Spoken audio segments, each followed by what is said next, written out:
je pense qu'il faut dire d'emblée que le président de la République a pris une décision en conformité avec la Constitution de notre pays, puisque l'article 47 lui permet justement d'user de ce droit de grâce.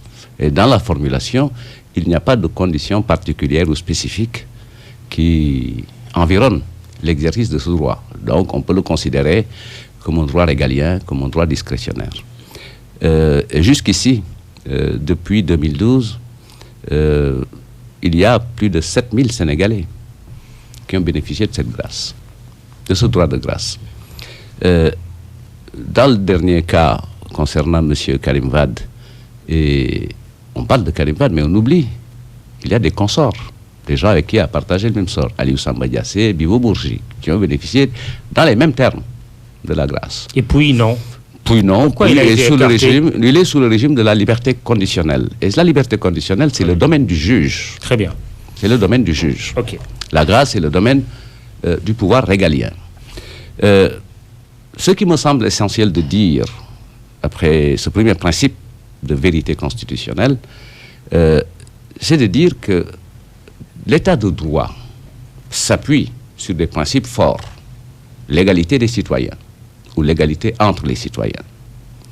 Et quand on défend un principe, il faut le défendre jusqu'au bout. Même si ce principe, dans sa mise en œuvre, doit bénéficier à votre pire adversaire ou à votre pire ennemi, ou à une personne peu recommandable, peu importe. Donc c'est ça la vérité des principes. La force d'un principe, c'est sa dimension universelle et son caractère impersonnel. Oui. Alors, maintenant, M. Wade, Karim Wade, a été condamné. Donc, il est coupable du délit d'enrichissement illicite, tel que la législation de notre pays le définit. Il a été condamné à 6 ans de prison. Des saisies sont opérées concernant son patrimoine qui a été identifié et qui a été mis en cause.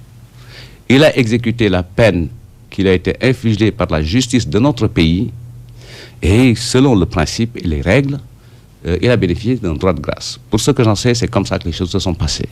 Au même titre que Bibo Bourgi et Aliou Samba Diassé. Des raisons humanitaires évoquées par le chef de l'État lui-même, parlons-en. Ce n'est pas aujourd'hui qu'on sait que les filles de Karim Wade sont orphelines de mère. Ce n'est pas aujourd'hui qu'on sait que le président Abdoulaye Wade était âgé. Pourquoi mettre sur la table ces raisons? Pour moi, les raisons qui sont à l'origine de ça sont de 3 ordres. Première raison humanitaire d'abord. Oui, je viens dans les raisons humanitaires, oui. Puisque la raison humanitaire, peut-être qu'elle peut concerner la personne elle-même ou son environnement. Karim Wade, c'est pour ça que je dirais qu'il n'est pas malade, il est en bonne santé. Je voudrais élargir... et il n'est pas allé au pavillon spécial de Le Dantec. Je voulais élargir le champ un peu spéculatif, mais à des raisons également sociales, puisque le principe de la grâce, c'est une clémence. Parce que on est dans une logique où on dit la prison n'est pas l'alpha et l'oméga de tout le principe de la justice. Et dans tout système judiciaire, l'exécution des peines ouvre toujours une possibilité de ne pas ruiner la personne, je veux dire moralement et physiquement, par un emprisonnement peut-être qui pourrait paraître long. Donc ça, c'est aussi un principe de la grâce. Les raisons humanitaires, elles peuvent tenir... Oui, sur ce point, ouvrons toutes les prisons et libérons tout le monde. Non, ce serait parce que les mêmes raisons peuvent être avancées pour tous ces gens qui sont en prison. Ce serait irresponsable, parce que 7000 Sénégalais, plus de 7000 Sénégalais, entre 2012 et aujourd'hui, sont sortis de prison par le mécanisme de la grâce. Et qui de ces 7000 Sénégalais sortis, qui ont bénéficié de la grâce depuis 2012, ont eu le privilège de prendre un jet privé dès leur sortie de prison? Je pense que c'est un cas unique.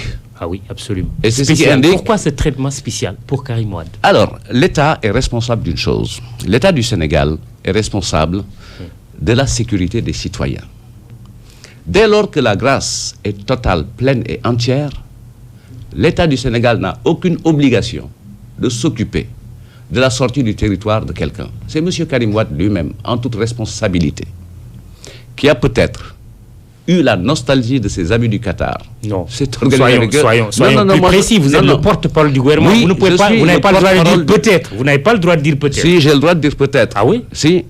Ça, c'est de l'humilité sur des questions qu'on ne maîtrise pas. Et je ne vais pas tomber dans le piège de la spéculation, puisque cette affaire-là... Qui a été demandeur de ce jet privé pour aller au Qatar? C'est Karim Wade ou c'est le gouvernement qui a demandé ça? Le gouvernement du Sénégal ne peut pas être demandeur de ça, puisque ce n'est pas de sa responsabilité. Sa responsabilité, c'est d'assurer la sécurité des citoyens sénégalais, mais pas d'assurer leur transport.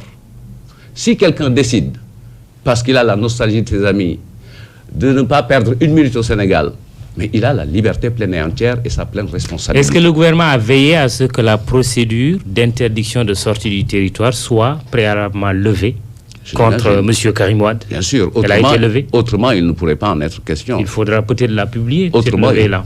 À 1h du matin, ça a été décidé à 1h du matin? Vous serez entendu. Le décret a été signé le 24. À quelle heure? À minuit ou à 1h du matin? La journée du 24, elle commence à 0h. Donc à 0h. La journée du 24 confirme que Karim Wade est un citoyen spécial. Monsieur le Président a signé le décret à partir de minuit. Mais non, le décret a pu être signé, parce que entre le temps où le décret est signé et le temps où il est publié, où il est notifié, où il est porté à la connaissance, vous savez, il y a plusieurs régimes. Il y a le temps de la signature, il y a le temps de la notification et le temps de la publication. Oui. Voilà, donc c'est 3 temps différents. Le décret a dû être signé donc le 23 juin. Je ne suis pas dans la spéculation, Mamoudou.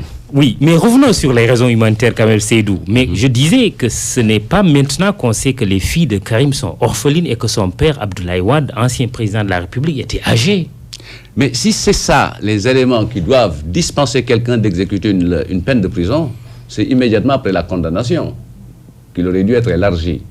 Mais l'histoire étant ce qu'elle est, M. Karim Wade a purgé la moitié de sa peine, ou sinon plus de la moitié. Le processus de récupération à travers des biens, de recouvrement des biens, est en avance, puisqu'il y a des sommes qui ont été recouvrées, et des sommes importantes. Oui, puisque je voudrais rappeler, j'ai entendu parler de beaucoup de choses en disant, peut-être après l'annonce de la conférence de presse du garde des Sceaux, que 50 milliards, ce n'est rien, mais je pense qu'il faut repréciser les choses. À l'occasion de la mise en demeure, les sommes qui étaient visées portaient sur 600 ou 700 milliards. Oui, 614 milliards. Ce qui a été stabilisé comme étant l'objet des investigations portait sur 117 milliards. Et aujourd'hui, la peine les peines pécuniaires sont autour de 113 milliards, après le prononcé de la décision. Et donc, si dans le processus de recouvrement, nous avons déjà entre les mains de l'État 50 milliards en valeur, plus maintenant des commissions rogatoires qui ne reviendront pas bredouilles, oui. On pense que nous ferons des progrès importants dans le recouvrement des biens qui appartiennent au Sénégal, puisque c'est ça la perspective. Vous avez la certitude que ces commissions ne reviendront pas bredouilles? J'ai l'espoir et j'ai l'intime conviction que le travail sera fait pour qu'on retrouve les biens du Sénégal. Demain, lundi déjà, les avocats de l'État iront devant la justice française, parce qu'il faut que la décision de la CREI soit également une décision de la justice française. Oui, c'est-à-dire l'exéquatur. Oui, exactement. Voilà. C'est-à-dire c'est une procédure dans le droit qui permet à une décision prise par une juridiction qui n'est pas de votre ordre national de pouvoir être exécutée sur le territoire. Donc l'exéquatur, c'est une décision qui donne la force juridique à une décision sénégalaise pour être exécutée dans l'espace et dans le territoire de notre pays. Et en l'occurrence, il s'agit de la France sur ce cas d'espèce. Et cela n'est pas gagné d'avance, non? Oui, rien n'est gagné d'avance, mais nous avons suffisamment d'arguments, nous avons suffisamment de preuves et nous avons suffisamment d'éléments convaincants pour pouvoir espérer recouvrer cet argent qui est jugé quelque part en France. Les comptes identifiés. Les 50 milliards de francs CFA annoncés par le ministre de la Justice ont été saisis sur Karim Wade. Sur Karim Wade. Uniquement. Alors ça, je ne peux pas vous le dire, je n'ai pas le détail. Et je pense que l'intérêt... Justement, les Sénégalais attendent de vous les détails. L'intérêt, c'est-à-dire, moi je ne suis pas le porte-parole qui dit tout sur tout, parce qu'il y a des choses... Oui, mais c'est que ni vous, ni le ministre de la Justice, vous n'avez été précis sur ce que vous avancez. Le ministre de la Justice a été très précis. Ah oui, comment ça? D'ailleurs, sa sortie a été une sortie qui a précisé. Les 50 milliards ont été saisis sur qui? Non, ça, c'est une question précise qui appelle une réponse précise. Qui appelle une réponse précise, oui. Et on le donnera, on la donnera cette réponse. Puisque vous savez, dans ces procédures-là, le garde des Sceaux, il définit et il met en œuvre la politique judiciaire définie dans notre pays. Le recouvrement au profit de l'État est fait par l'agent judiciaire de l'État. Donc, il ne faut pas prendre le risque de dire des choses sans avoir fait la consolidation et sans avoir fait la ventilation. Ça, c'est un principe de responsabilité.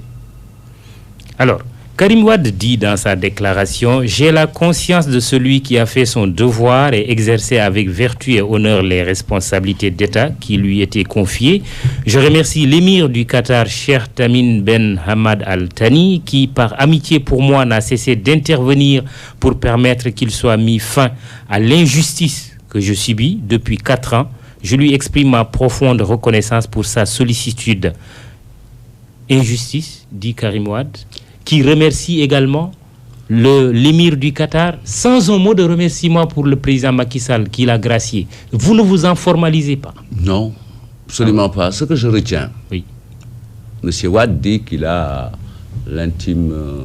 je ne sais plus quel oui. est son premier mot. Oui, j'ai la conscience de celui qui a fait son devoir et exercé avec vertu et honneur les responsabilités d'État. Oui. Ce que les Sénégalais retiennent, ou en tout cas la plupart de nos concitoyens, ont l'intime conviction que M. Wade, Karim, a été l'un des exemples les plus choquants de gabegie, de détournement, puisque c'est la justice de notre pays qui l'a condamné pour cette cause et pour cette raison. C'est ça que les Sénégalais retiendront.